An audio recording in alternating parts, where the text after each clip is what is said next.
2023 Wolf Prize in Medicine is awarded to Professor Daniel Joshua Drucker from the University of Toronto, Canada. That's what it sounded like a couple of weeks ago from the president of Israel's official residence when the 8 winners of this year's Wolf Prize were announced. The prize is awarded to scientists and artists for, quote, their achievement in the interest of mankind and friendly relation amongst peoples, unquote. It comes with a $100,000 check and a certificate, and as you heard, the University of Toronto researcher Dr. Daniel Drucker was the first name on the list. He's only the 11th Canadian ever to win the Israeli prize. He won for his lifetime of research in endocrinology. He's best known for figuring out how a couple of hormones produced in the human digestive system, actually in the pancreas and elsewhere in the gut, stimulate the production of insulin. And these hormones are called glucagon-like peptides, or GLP-1 and GLP-2 for short. Drucker started work on them back in the 80s when he was in medical school. Now, patients who live with type 2 diabetes take drugs that aren't insulin, which were based on his work. One of them is Ozempic, which you might have seen advertised on TV lately. But doctors are now also using his research to treat other medical conditions, like morbid obesity. Drucker hopes these same hormones and drugs could be used for other problems in the body, like the heart, and for Parkinson's, MS, and even Alzheimer's. It's really exciting. Here we are 40 years later after we started working on this, and there's still so many exciting unanswered questions with clinical applicability. I'm Ellen Besner, and this is what Jewish Canada sounds like for Thursday, March the 2nd, 2023. Welcome to the CJN Daily, a podcast of the Canadian Jewish News, and we're sponsored by Metropia.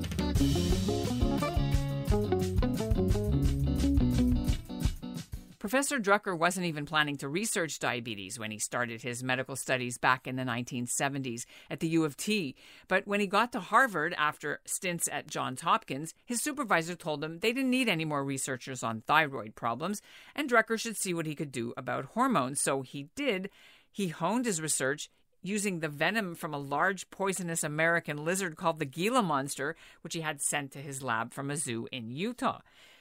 Drucker is 66 now. He's won just about every important medical prize there is, except for the Nobel, and that is a distinct possibility too, because 1/3 of the Wolf Prize winners have gone on to win the Nobel. And he also has the Order of Canada. But Drucker says this prize from Israel means a lot to him because of his family's Holocaust history. Dr. Drucker joins me now from Toronto. Congratulations on the Wolf Prize. I saw a picture of you and your lab staff on social media. Can you walk us through the announcement and how that went? Yeah, this was a total surprise. And one of the great things about this surprise is that I literally found out 48 hours before the actual official announcement. So it was a lot of fun to, hear on Sunday that Tuesday morning was the official announcement, and we had some lab members assembled around the computer, as well as some champagne and orange juice and some appropriate snacks to go with champagne and orange juice that morning. They announced it, but you guys can go get it physically in Israel, right? How is that planned for you in this summer or spring? Yeah, so the official ceremony for all of the Wolf Prize recipients is June 15th, and we're currently discussing who in the family wants to go or can go. I'm very fortunate. I have each son and daughter-in-law has 2 children right now, so it's not an easy thing to just take off and go, and we'll figure that out. And then I will invite some friends and colleagues. So were your family survivors? They went to Palestine. Tell us a bit about that. Yeah, so that's right. My mom was from Poland and my dad was from Czechoslovakia. And my dad actually joined the British Army and the Czech Brigade in the British Army and went to fight in Egypt for the British Army and was wounded and was evacuated ultimately from Tobruk to Alexandria and then to Palestine because his leg was not in suitable shape to keep fighting. And then he fought for independence in 1948. And then a few years later, my mother came from a displaced persons camp after the war, having survived. and my father was in charge of meeting many of the boats because he spoke Czech and German and English and French and Hebrew. So he was very useful for the people who came across. And as I like to say, he must have spied my mother, a young woman at that time, and they ultimately got married and moved to Canada in 55, I think, and I was born just thereafter. Wow, so you have quite the yichus. You have Holocaust survivors, Aliyah Bet, freedom fighters, Second World War veterans, the Israeli War of Independence. None of them were in medicine. Nobody went to medicine. No, there was nobody in science other than engineering. My grandfather was an engineer. Why did you go to medical school? Was that the expected Jewish traditional, your mother wants you to be a doctor? And I'm not joking about it because it might be true. I'm just saying. So I have to say, I really liked science in high school. I loved English and the arts and the humanities.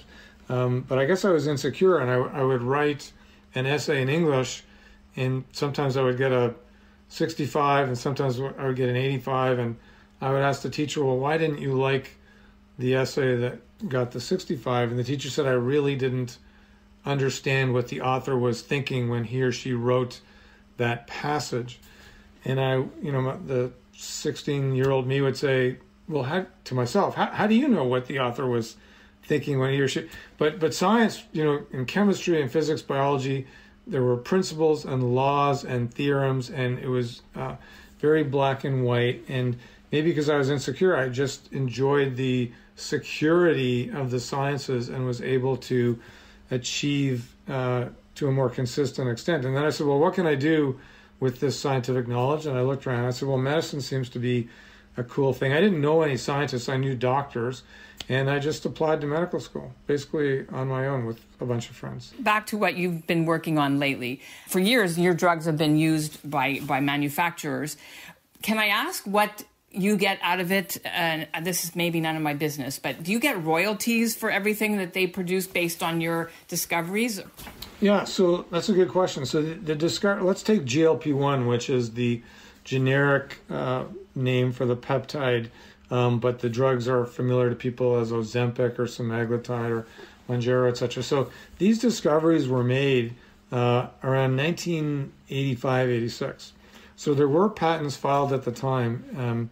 My work was folded into those patents. I did not receive remuneration. My supervisor did, who worked in Boston. But ultimately, most patents have a life of 18 or 19 years. So if you do the math, that was 40 years ago. So for the most part, the original descriptions of the use of GLP-1 to treat diabetes, for example, the patents covering those inventions have expired, and now the patents that protect the drugs are held by the manufacturers, such as Novo Nordisk or Eli Lilly. We have had patents that have been licensed to companies in other areas, such as DP4 inhibitors. The most common name for that might be sitagliptin, which is known to people as Januvia for the treatment of type 2 diabetes, or GLP-2 was discovered in our lab and is used to treat short bowel syndrome. So we certainly have had licensing agreements, and both the university and the hospital and myself share in the revenue. So it has been very successful, but not particularly in the GLP-1 field for many reasons dating back historically. Simply it was 40 years ago. Now they call GLP. Why didn't they call it like Drucker medicine? You didn't want, could you give it a name, or you're not allowed to do that? Well, some people name medicines after themselves, or name new hormones or things after themselves. That's a double-edged sword. It can sound great while everything looks good, and then when the first horrible adverse events arise and people get sick, and God forbid something terrible happens to people, then it's your name on the medicine that harm people. So you have to be a little thoughtful about it. In my case, these peptides were named because they were in the glucagon gene, and glucagon is a peptide that we all have in our bodies. It opposes a low blood sugar, so it's the counter-regulatory hormone to insulin.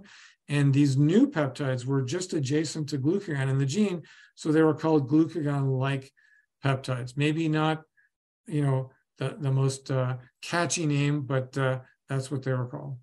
Are you aware at all of the current situation in Canada for supply and actual availability of these drugs that are Ozempic and Wegovy? I hope I said it right. I read that because there's a shortage, people can't get them in Canada, even though they were approved. What do you know about that? I think Ozempic and Wegovy have two different supply situations. And let's be clear, they're the same drug. The drug is called semaglutide.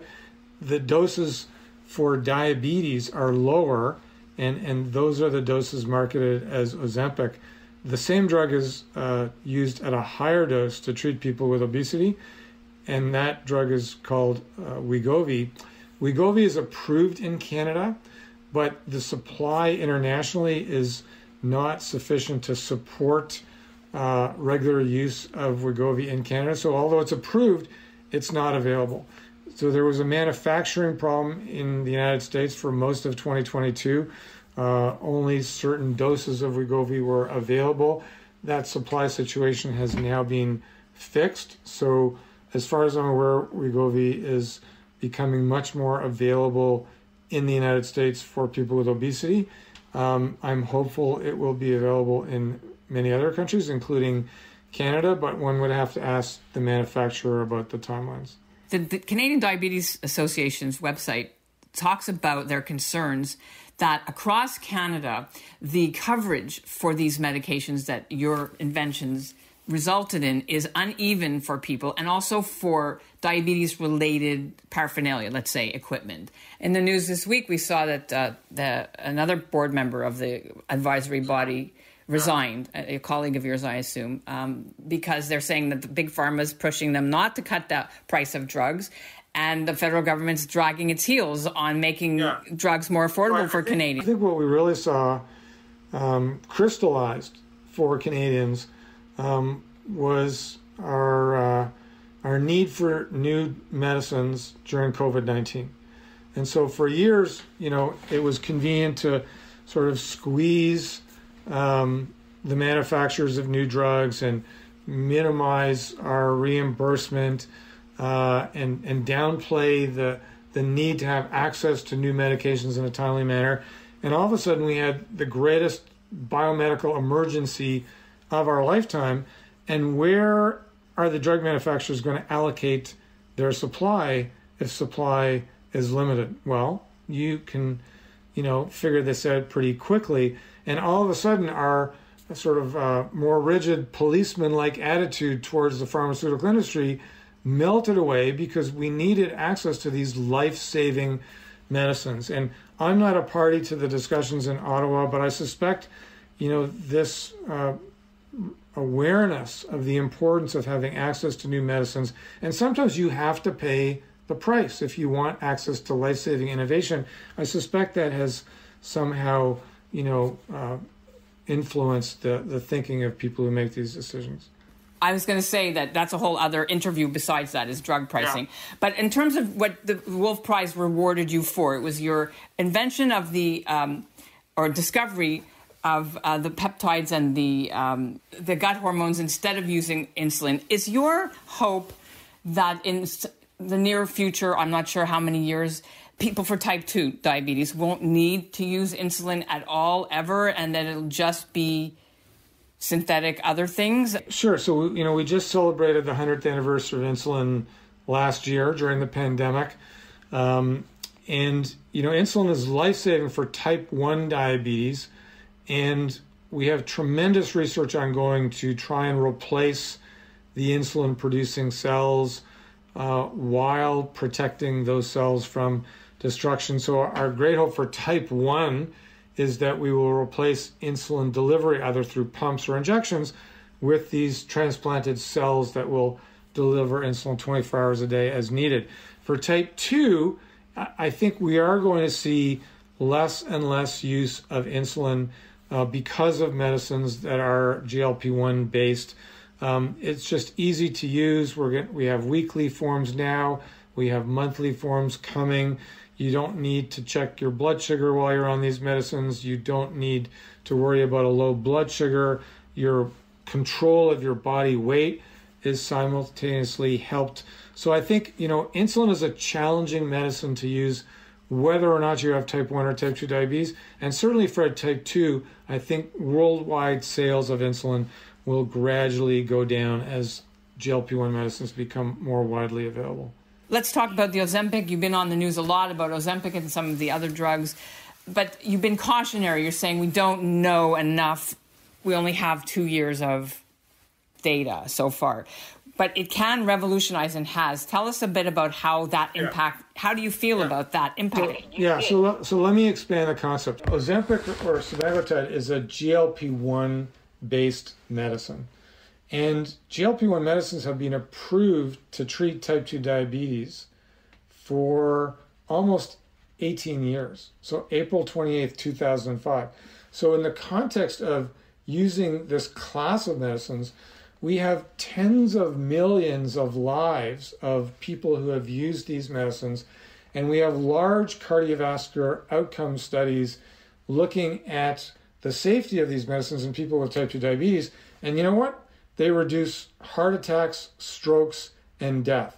So we're very confident about the safety of these medicines, but people who are scientifically, I think, fussy would say, well, that's in people with type 2 diabetes. And now we're using these medicines in people with obesity who may not have type 2 diabetes, and that's where we have a data gap.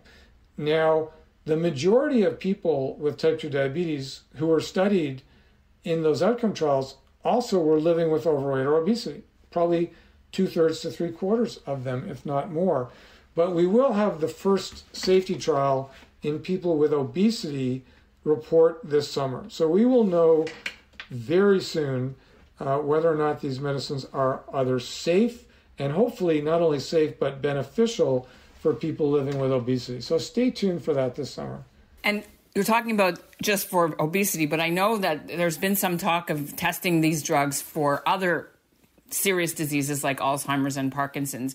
Are you personally, or is your lab working on those two conditions as off-label? Yeah, so the really exciting thing about GLP-1 is that, we started with type 2 diabetes, that works. We then moved to obesity, that works.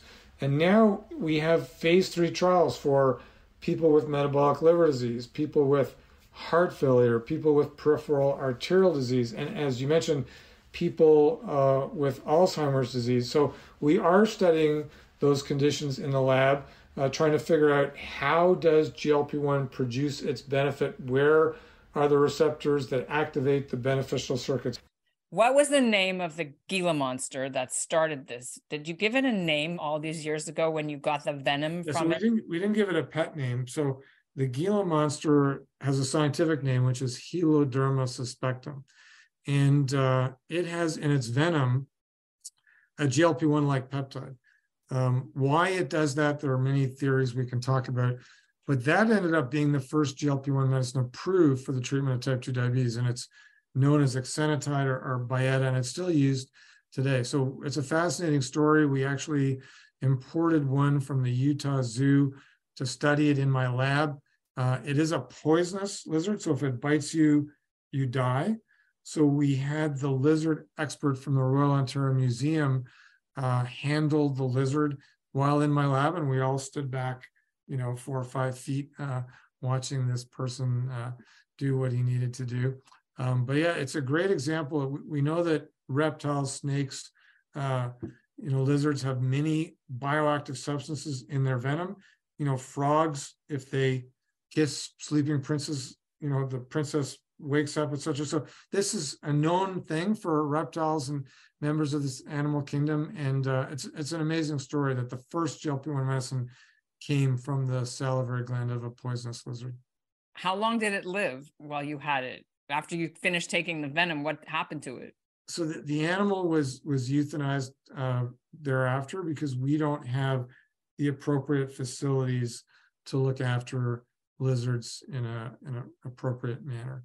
And the Utah Zoo, I was surprised that they would make the lizard available to us. But I think in many parts of the United States where there's desert, these lizards are just running around ubiquitously and there's no shortage of them. You did mention earlier, I'll end off this, it is the 100th anniversary not only of the discovery, of course, but of also the Nobel Prize that was awarded in 1923 for the use of insulin. How symbolic or ironic was it for you that this research was picked for the Wolf Prize for this year? Did they even know that is that on purpose? So again, I have no idea. It is probably a conversation that would be nice to have in June when I go to Israel.